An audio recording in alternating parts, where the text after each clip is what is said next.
প্রিয় বন্ধুরা, দেখেন সর্ষা ফুল থেকে কিভাবে মধু সংগ্রহ করে ওইটা দেখার জন্য আমরা আইছি। তোমার জন্য আবার কামড় দেয় না দেখে। একটু আগে বনি 150 কেজি মধু সংগ্রহ করছে।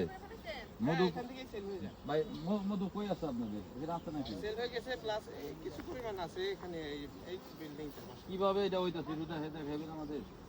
হ্যাঁ দেখেন, এটা এখানে দেখেন আর মুছে করা যাবে না এগুলো। এই যে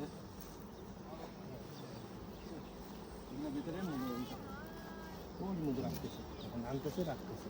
যখন এগুলো ক্যাপিং করে ফেলে তখন আমরা এটা কি মানে হারভেস্ট করি, বের করে ফেলি। যখন এর পর্যাপ্ত এগুলো ভেতরে চাকগুলোকে ভরে যায় তখন আমরা বের করতে হবে আমাদের। আলহামদুলিল্লাহ এখানে মোটামুটি কতদিন পর পর এগুলো হারভেস্ট করেন? এক সপ্তাহ পর পর, ওয়েদার উপর নির্ভর করে। ওয়েদার যদি ভালো থাকে এক সপ্তাহ পর পর আমরা হারভেস্ট করি। মানে যত রোদ হবে তত মধু হবে ফুলে।